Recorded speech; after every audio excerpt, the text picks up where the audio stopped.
The stars looked wrong. That was Lieutenant Commander Jack Miller's first thought as he steadied himself against the navigation console of the USS Defiant.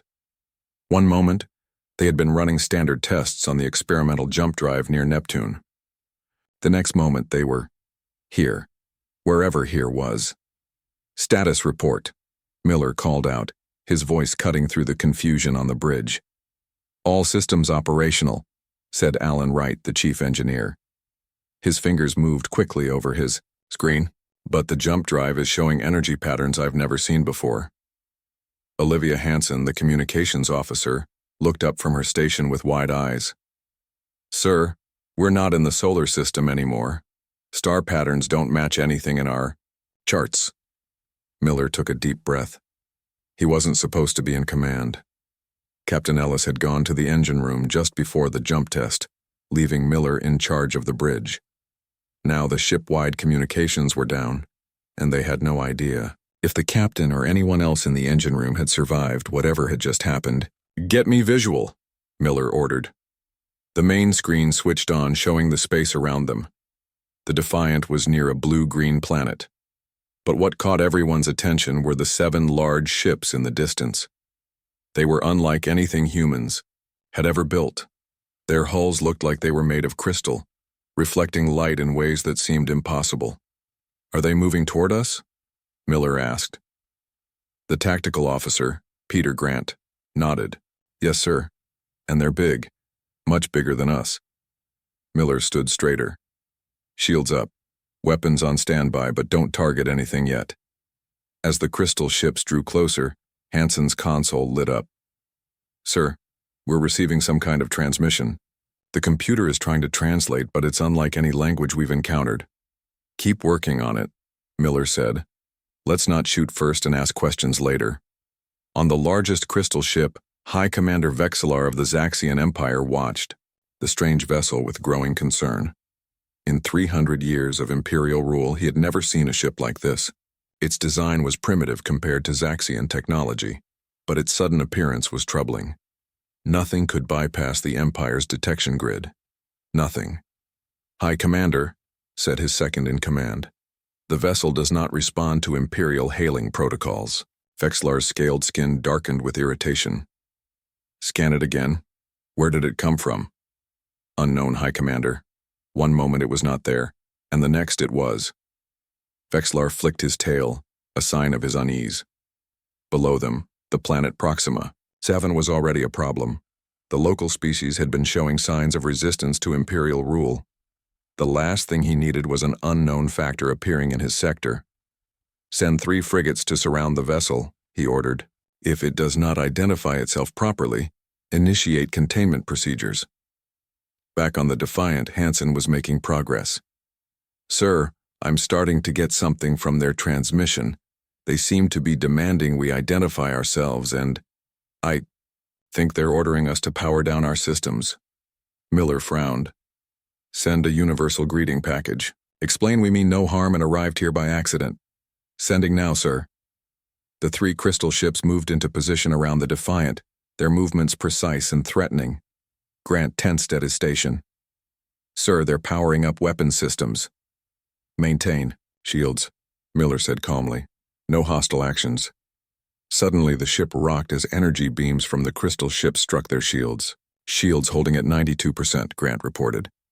"That was a warning shot, sir. They deliberately didn't hit us with full power." Miller's jaw tightened. "It seems they're not interested in talking. Target their weapon systems only. Minimal yield. Let's show them we can defend ourselves without starting a war." "Targeting, sir." The Defiant's weapons fired. What should have been light damage to the Imperial ship's outer defenses instead cut through their shields like they weren't there. 2 of the crystal ships immediately lost power, drifting in space. The third spun away, badly damaged. The bridge crew stared in shock. "What just happened?" Miller asked. Wright looked up from his console, his face pale. "Sir, the energy readings from our weapons were off the charts. Something about our transition affected our technology. We're putting out power signatures I can't explain." On his flagship, Vexillar watched in disbelief as 3 Imperial frigates were disabled by a single volley from the alien vessel. It was impossible. No known species possessed weapons that could penetrate Imperial shields so easily. "High Commander," his second said, voice shaking. "The battle footage is already spreading through the Imperial network. We cannot contain this information." Vexillar knew what that meant. The Empire ruled through fear and the belief that their technology was superior to all others. If word spread that a single alien ship had disabled 3 Imperial frigates with ease, it would encourage rebellion across the sector. "Pull back," he ordered reluctantly. "Call for reinforcements from the Central Fleet and find out what that ship is." On Proxima 7, billions of beings from dozens of conquered species watched their sky monitors in amazement. For 3 centuries, the crystalline ships of their oppressors had been symbols of unbeatable power. Now they watched as 3 Imperial vessels drifted helplessly, defeated by a strange newcomer. In thousands of homes, in secret meeting places, in labor camps and mines, hope began to spread like wildfire. On the Defiant, the situation was becoming clearer and more complex. Captain Ellis was dead. The jump drive had been damaged in ways they didn't understand. They were lost in unknown space, surrounded by a hostile alien force. "Sir," Hansen called out, "I'm picking up thousands of transmissions from the planet below. Different languages, different species, but they all seem to be reacting to what just happened. I think we just became heroes to whoever lives down there." Miller looked at the planet on the screen, then at the retreating Imperial flagship. "Send another transmission to the large ship," he ordered. "Tell them we acted in self-defense and are willing to talk. Then start translating those planetary signals. We need to figure out where we are and what we've just stepped into." As the message was sent, Miller felt the weight of command settle fully on his shoulders. One thing was becoming clear.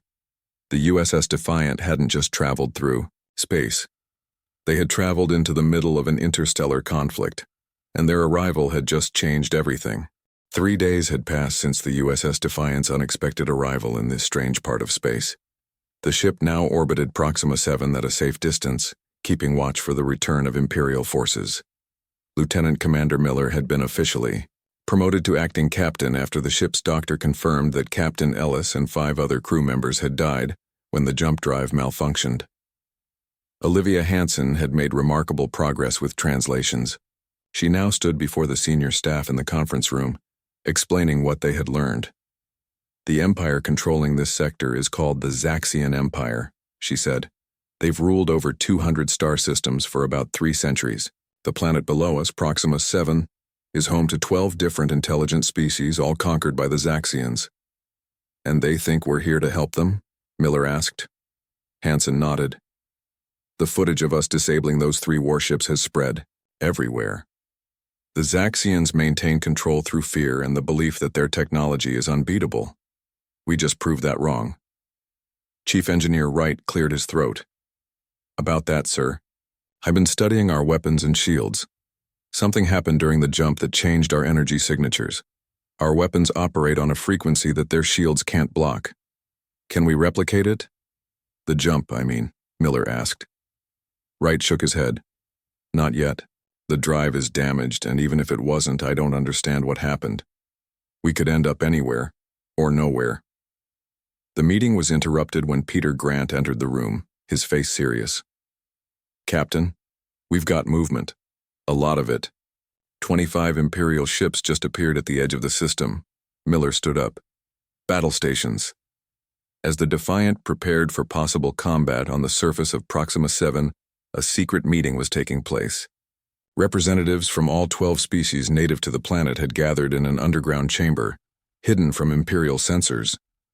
Kay Norris, the Defiant's diplomatic officer, sat among them, listening through her translator as they debated their next move. "The Imperial forces will crush this human ship," said a tall, thin being with 4 arms. "Then they will punish us all for our hope. But if the humans could defeat 3 ships so easily, perhaps they can defeat more," argued another, alien with rough bark-like skin. Norris spoke up. "We don't want war with the Zaxian Empire. We arrived here by accident. But we won't stand by and let innocent people suffer either." A silence fell over the room. Then a small, elderly alien with glowing eyes spoke. For 300 years we have lived under the Empire's boot. We have waited for a sign that they are not all-powerful. Perhaps that sign has come. In orbit above them, Miller watched as the Imperial fleet approached. They moved cautiously, keeping their distance. "They're hailing us," Hansen reported. "On screen," Miller ordered. The face that appeared wasn't Vexillar. This Zaxian was older, with darker scales and cold eyes. "I am Grand Admiral Zexkor of the Imperial Fleet," the alien said, the words translated by the ship's computer. "Your presence in Imperial space is unauthorized. Your attack on Imperial vessels is an act of war." Miller stepped forward. "We arrived here by accident and acted in self-defense after your ships fired on us. We have no quarrel with the Zaxian Empire." The Grand Admiral's eyes narrowed. "Then you will surrender your vessel for inspection and accompany us to the Imperial capital for questioning." "I'm afraid that's not possible," Miller replied calmly. "We will defend ourselves if attacked again." The transmission ended abruptly. "They're spreading out," Grant reported, "surrounding us and the planet." Miller turned to his tactical officer. "Options?" "We can't fight 25 ships, sir, even with our advantage." Miller thought for a moment. "Contact Norris on the surface. Tell her to get back to the ship immediately and prepare the jump drive." Wright looked alarmed. "Sir, I told you it's damaged. We have no idea what will happen if we try to use it." "I don't mean to jump away," Miller explained. "If the drive gave our weapons this advantage, what would happen if we activated it near their ships?" Understanding dawned on Wright's face. "The energy field might disrupt their systems completely. But, sir, it could also destroy us." "It's a last resort," Miller assured him. "Let's hope it doesn't come to that." On Proxima 7, Norris received the recall order just as Imperial troops began landing in the planet's main cities. She and her escort rushed toward the hidden shuttle, but Imperial soldiers blocked their path. "Run!" shouted one of the aliens, pushing Norris toward a side passage. "Get to your ship. Tell them we're fighting back." Across the planet, the news of Imperial troop landings spread rapidly. Instead of cowering as they had in the past, the people of Proxima 7 began to resist. They had seen the mighty Imperial ships defeated. The spell of fear was broken. In orbit, Miller watched with growing concern as the Imperial fleet tightened their formation. "Any word from Norris?" he asked. Hansen shook her head. "Nothing, sir, but we're picking up scattered transmissions from the surface. Fighting has broken out in 12 major cities. They're powering weapons," Grant warned. Miller took a deep breath. "Evasive maneuvers. Target the lead ships only. Let's give them one more chance to back down." The Defiant moved with surprising speed, diving beneath the Imperial formation. Its weapons fired, striking 4 Imperial vessels before the others could respond. 2 exploded immediately, their crystal hulls shattering. The other 2 spun away, crippled. The Imperial fleet opened fire. The Defiant rocked as energy beams struck its shields. "Shields at 60%, Grant reported. "We can't take much more of this." "Where's Norris?" Miller demanded. As if in answer, Hansen's console lit up. "Receiving a transmission from the surface. It's her shuttle. They made it out, but they're being pursued by Imperial fighters." "Clear them a path," Miller ordered. "Then get ready to activate the jump drive." The Defiant turned sharply, its weapons cutting through the Imperial fighters chasing the shuttle. As the small craft docked in the hangar bay, Miller gave the order. "Activate the jump drive. Low power, controlled burst." Wright worked his console, his face tight with concentration. Energy building. Field forming in 3, 2, 1. A strange blue glow surrounded the Defiant. It didn't jump away. Instead, waves of energy pulsed outward from the ship. As each wave hit an Imperial vessel, its systems failed. Weapons, engines, life support, all went dark. In less than a minute, the entire Imperial fleet hung motionless in space, disabled, but not destroyed. Miller sank into his chair. "Status?" "Jump drive is offline again," Wright reported.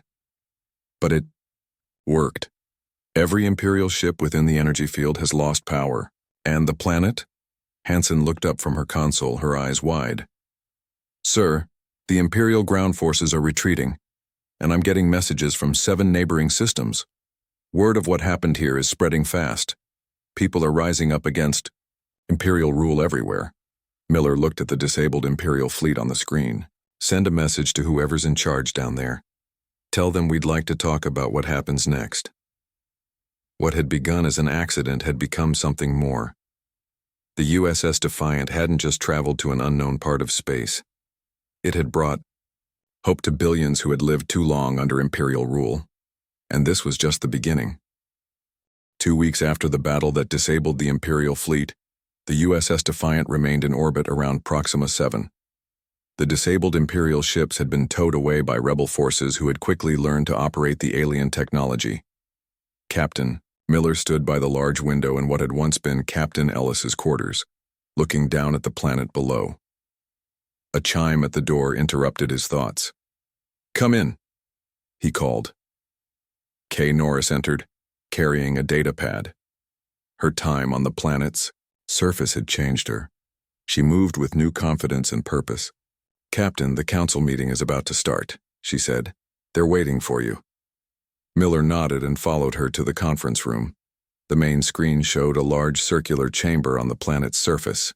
Around a table sat representatives from not just Proxima 7, but from 12 nearby star systems that had joined the rebellion against the Zaxian Empire. Captain Miller, said Zell, a blue-skinned being who had emerged as a leader among the rebels. We bring troubling news. Our spies report that Emperor Zax the 15th has ordered the assembly of the Grand Fleet. 300 warships are gathering to crush our rebellion and capture your vessel. Murmurs of concern filled both the chamber below and the Defiance conference room. How much time do we have? Miller asked. 2 weeks, perhaps 3, Zell replied. They must pull ships from distant sectors without leaving those regions undefended. Miller turned to Chief Engineer Wright, who had been working non-stop on understanding the jump drive. What's our status? Wright looked tired but determined. We've made progress, sir. With help from scientists on Proxima 7, we've begun to understand what happened during our jump. The drive created a tear between dimensions. That's why our weapons work so well against their shields. They operate on a frequency that exists partially in another reality. Can we use the drive to get home? Miller asked the question that was on everyone's mind. Wright hesitated. Theoretically, yes, but it would require tremendous power and we'd need to know exactly what coordinates to target. Without that, we could end up anywhere. Or we could use it as a weapon again, suggested Peter Grant. Disable their fleet like we did before. The energy field only extends about half a mile from the ship, Wright countered. Against 300 ships, they'd stay out of range and pound us from a distance. Silence fell over both rooms. Then Olivia Hansen spoke up from her station. Captain, what if we don't have to fight them all? What if we just have to convince them we're not worth fighting? All eyes turned to her. In every transmission we've intercepted, Imperial leaders are trying to explain our ship, she continued. They don't know where we came from or if there are more of us. They're afraid. Miller considered this. So instead of running or fighting, we use their fear against them. On the planet below, a small being with crystalline skin that resembled the Imperial ships themselves stood up. I am Rix, a former slave of the Empire. What she suggests is true. The Zaxians rule through fear because they themselves are ruled by fear. They conquer because they are afraid of being conquered. Over. The next week, a daring plan took shape. While the rebel worlds prepared their defenses, the Defiant and a small fleet of captured Imperial ships would make a dangerous journey to the edge of Imperial space. The plan depends on timing, Miller explained to his crew. We'll use short jumps with the drive, appearing and disappearing at key Imperial outposts will make them think we can strike anywhere at any time. And that we're not alone, added Norris, who had been working closely with the rebels. The captured ships will transmit fake communications suggesting a whole human fleet is operating throughout Imperial space. It's a big bluff, Grant said, voicing what many were thinking. Sometimes a good bluff is better than a fight you can't win, Miller replied. 5 days later, the mission began. The Defiant, accompanied by 3 captured Imperial vessels now, operated by rebel crews, jumped to their first target, an Imperial monitoring station at the edge of the Zaxian territory. The station never had a chance to send a warning. One moment, space was empty. The next, 4 ships appeared, fired precise shots at the station's communication array, and vanished before the stunned Imperial officers could respond. Similar scenes played out across the Empire over the next 3 days. The mysterious human ship and what appeared to be Imperial vessels under enemy control would appear, strike key targets, and disappear. Each time, they left behind carefully crafted messages suggesting that humans had been secretly infiltrating the Empire for years. On board the Defiant, Wright monitored the jump drive with growing concern. "We can't keep doing this, Captain. The drive wasn't designed for these repeated jumps. It's becoming unstable." Miller knew he was right. They had time for one more jump, the most important one. "Set course for the Imperial capital," he ordered. "We're going to deliver our message directly to the Emperor." The jump to the heart of the Empire was the longest and most dangerous yet. When the Defiant emerged from the jump, alarms blared throughout the ship. "Drive is critical," Wright shouted. "We have minutes at most before it overloads." But they had arrived exactly where they wanted to be, in orbit above the Imperial throne world, surrounded by the gathered grand fleet of 300 warships. "Open a channel to all ships," Miller commanded. Hansen worked quickly. "Channel open, sir." "They're all listening." Miller stood tall. "This is Captain Jack Miller of the Earth ship Defiant. We have penetrated the heart of your empire with ease. By now you know we can appear anywhere at any time. Your weapons cannot harm us. Your shields cannot stop us." On the Imperial flagship, Emperor Zax Vienentin himself watched with growing dread. As the human vessel hung in space, seemingly unafraid despite being surrounded by the mightiest fleet ever assembled. "My scientists tell me this is impossible," he hissed to his advisors. "No ship can bypass our detection grid. No weapon can penetrate our shield so easily. And yet, they have done both," replied his oldest advisor carefully. On the Defiant, Miller continued, "We did not come seeking war, but we will not permit the continued enslavement of free beings. The worlds that have declared independence are now under Earth's protection. Recognize their freedom, and there will be peace between us." "Sir," Wright called urgently, "the drive is going to overload in 30 seconds. Miller nodded, then delivered his final line to the Imperial fleet. "Consider carefully, Emperor, this is just one ship. Imagine what our fleet could do. Jump now," he ordered. The Defiant vanished from the heart of the Empire, leaving behind a shocked Imperial court and a seed of fear that would grow into something unexpected: reason. The damaged ship emerged in orbit around Proxima 7th, the jump drive finally giving out in a shower of sparks and smoke. But it had served its purpose. The message had been delivered. 3 days later, Imperial envoys arrived at Proxima 7 with an unprecedented offer. The Emperor would recognize the independence of the rebel worlds in exchange for assurances that the human fleet would not strike deeper into Imperial territory. The bluff had worked. The Empire was in retreat. And though the Defiant might never find its way home, it had found something else: a new future for countless beings who now looked to humans as legends who had brought freedom to the stars. A month passed since the Emperor's envoys arrived with their offer of peace. On Proxima 7th, a grand meeting hall had been built to house what people now called the Free Worlds Alliance. Captain Miller sat at a large round table with representatives from 23 former Imperial worlds. The mood was tense. "The Empire is stalling," said Zell, slamming his blue fist on the table. "They promised recognition of our independence, but their troops still occupy 3 of our border worlds, and their ships patrol just beyond our space," added another representative, a female with golden scales. "They are waiting for something." Miller knew what they were waiting for. The Empire didn't believe there was just one human ship. They were waiting to see the rest of the human fleet that didn't exist. Sooner or later, they would realize the truth. "What about the Defiant?" asked Rix, the crystalline former slave. "Can it be repaired?" Chief Engineer Wright shook his head. The jump drive is beyond repair with the materials we have here. We've made progress on other systems, but without the drive, we're just one ship. Kay Norris, who had become the official human ambassador to the free world, spoke up. We need to change our approach. Instead of pretending to be stronger than we are, we need to become stronger. How? Several voices asked at once. By sharing knowledge, she replied. The Empire kept each world isolated. No one was allowed to develop technology that might challenge them. But together, combining what each world knows with Earth technology, we could build something new. The meeting was interrupted when Olivia Hansen rushed in. Captain, we're picking up massive energy signatures at the edge of the system. Imperial ships, at least 50 of them. The room erupted in chaos. Miller raised his hand for silence. They're testing us. They want to see if the human fleet will appear to defend Proxima 7. And when it doesn't? Asked Zell. They'll know. We bluffed, Miller said simply, and the war will begin again. Peter Grant, who had been quiet during the meeting, suddenly stood up. Maybe not. We've been studying the Imperial ships we captured. Their communication systems are more vulnerable than we thought. We might not have a fleet, but we can make them see one.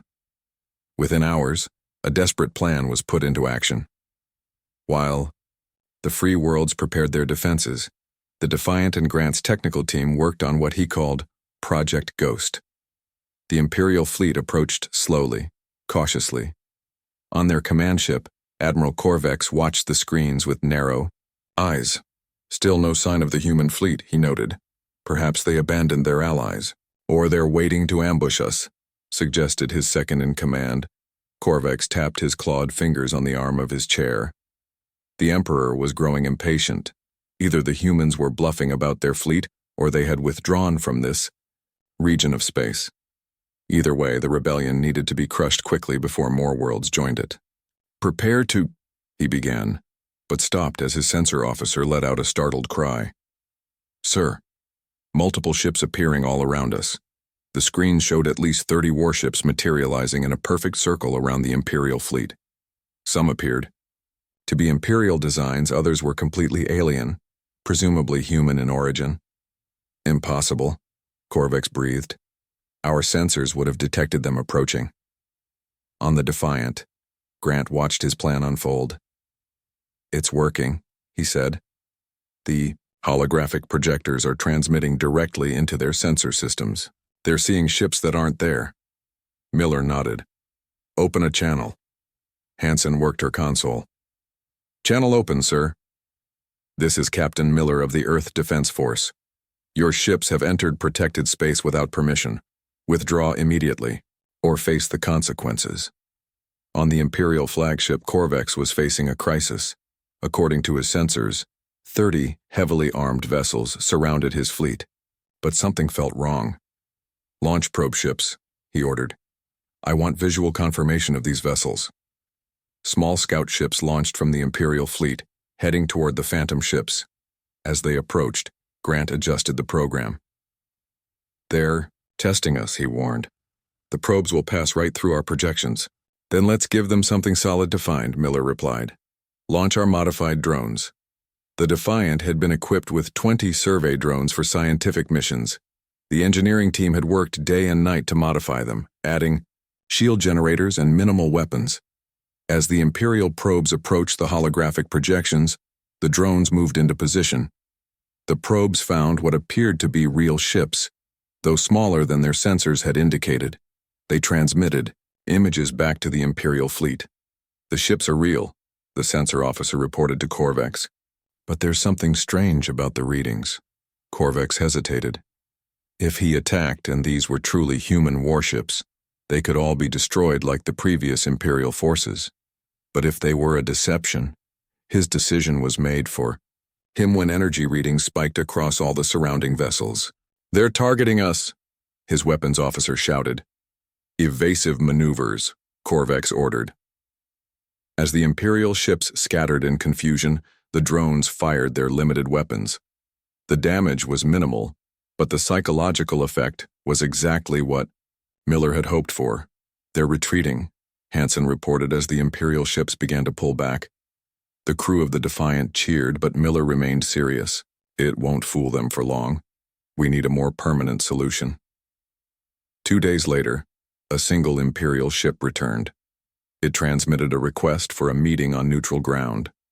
Miller agreed, and a delegation from both sides met on a small moon orbiting Proxima 7. The Imperial representative, a high-ranking official named Several, did not waste time with pleasantries. "The Emperor is not convinced by your display," she said. "Our scientists have detected the deception. Your fleet is largely an illusion."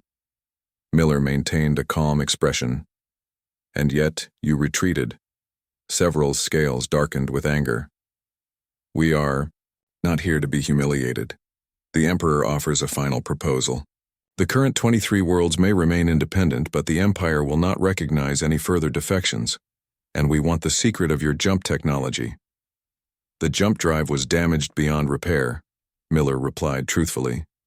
"Then our scientists will examine your ship to learn its principles," Several insisted. Miller shook his head.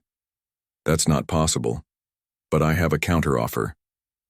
He slid a datapad across the table. On it was a proposal for a formal peace treaty, including open borders for trade and cultural exchange between the Free Worlds Alliance and the Zaxian Empire. Several looked at it with surprise. "You would share knowledge freely? The Empire has always controlled information as a means of control. Perhaps that's why the Empire faces rebellion," Miller suggested. "Earth learned long ago that sharing knowledge benefits everyone." Several took the pad. "I will present this to the Emperor, but I make no promises." As the Imperial delegation departed, Norris approached Miller. "Do you think they'll accept?" Miller watched the Imperial ship leave orbit. "They're scared, confused, and facing something they don't understand. That makes them dangerous, but it also gives us an opportunity to show them a different way." The battle for freedom had begun with a single human warship appearing from nowhere. Now the harder battle was beginning, the struggle to build a lasting peace. 6 months had passed since the USS Defiant first appeared in Imperial space. On the bridge of the now-repaired ship, Captain Miller looked out at the stars that still didn't match any Earth star charts. Despite their best efforts, they were no closer to finding a way home, but they had built something important here. "Captain," said Olivia Hansen from her station, "the Imperial delegation has arrived. Their flagship is requesting permission to enter orbit." Miller nodded. "Grant permission, and notify Ambassador Norris that our guests are here." Today marked a historic occasion, the formal signing of the peace treaty between the Free Worlds Alliance and the Zaxian Empire. After months of tense negotiations, Emperor Zax XIII had finally agreed to recognize the independence of not just the original 23 worlds, but any world that chose to leave the Empire peacefully. "Never thought I'd see the day," said Peter Grant, standing beside Miller. "An Empire giving up power voluntarily." "Not voluntarily," Miller corrected him. "They still think we have a fleet hidden somewhere, or that Earth might send more ships at any moment." The truth was more complicated. The Imperial scientists had eventually figured out that the Defiant was alone, but by then, something unexpected had happened. Reform-minded officials within the Empire had gained influence, arguing that the old ways of conquest and control were no longer sustainable. The Emperor, facing growing unrest even in loyal worlds, had reluctantly agreed. "Sir," said Chief Engineer Wright, entering the bridge, "you need to see this." He handed Miller a datapad. On it were equations and diagrams that Miller didn't understand. "What am I looking at, Chief?" Wright's face showed excitement he couldn't contain. "It's a way home, sir, or at least a possibility." Miller's heart raced. "Explain." "I've been working with scientists from 6 different worlds. Each had pieces of knowledge the Empire had kept separate. Together, plus what we know about our jump drive, we think we can build a new one that could take us back to Earth." Miller stared at the pad. "How sure are you?" 80%, Wright replied. "Maybe more. We've been running simulations for weeks." Miller was silent for a moment. The news should have filled him with pure joy. A way home back to Earth, to their families and friends who must have given them up for dead. But he felt conflicted. "Have you told the crew?" he asked finally. No, sir, I thought you should be the first to know. Miller handed the pad back. Keep this between us for now. Today is about the treaty. We'll deal with this tomorrow. Hours later, Miller stood in the Grand Hall on Proxima 7th. Beside him were Kay Norris and the leaders of the Free Worlds Alliance.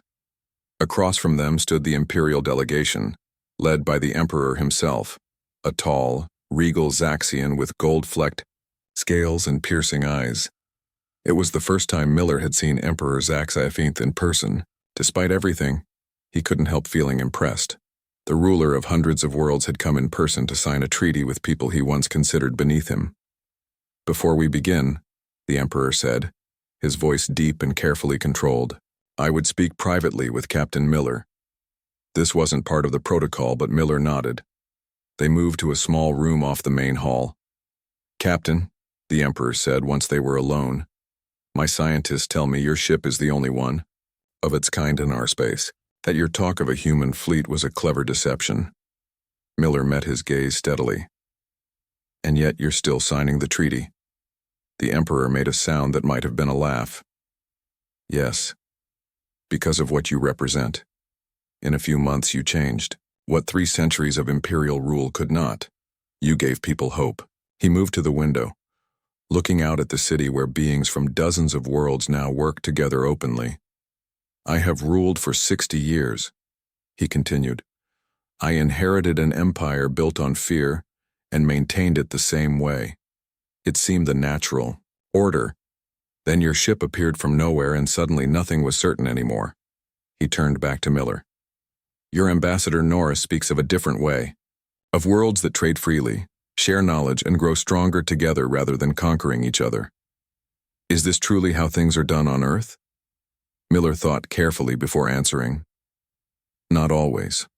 Earth has its conflicts, its dark chapters. But at our best, yes, that's what we strive for. The Emperor was silent for a moment. My advisors tell me that fighting the free worlds would cost millions of lives and might still end in defeat. They say reform is the only path forward. I have lived too long to easily abandon the old ways, but I am not blind to necessity. He extended a clawed hand. So we will try this new path, Captain Miller. Let us see if your human way proves wiser than ours. They returned to the main hall, where the treaty was signed with solemn ceremony. As cheers filled the room, Miller found himself thinking about Wright's news. A way home. Back to Earth. Later that night, Miller called his senior staff together, in private. Chief Wright has found a way to rebuild the jump drive, he announced. One that might get us home. The room erupted in excited voices, but Miller raised his hand for silence. We need to make a decision. If we go, the Free Worlds Alliance loses the Defiant. They'd still have the technology we've shared, but not the ship itself. Not us. The treaty is signed, Grant pointed out. The Empire has recognized their independence. For now, Norris countered. But what happens in a year, or 5? The Empire has millennia of history as conquerors. Old habits don't change overnight.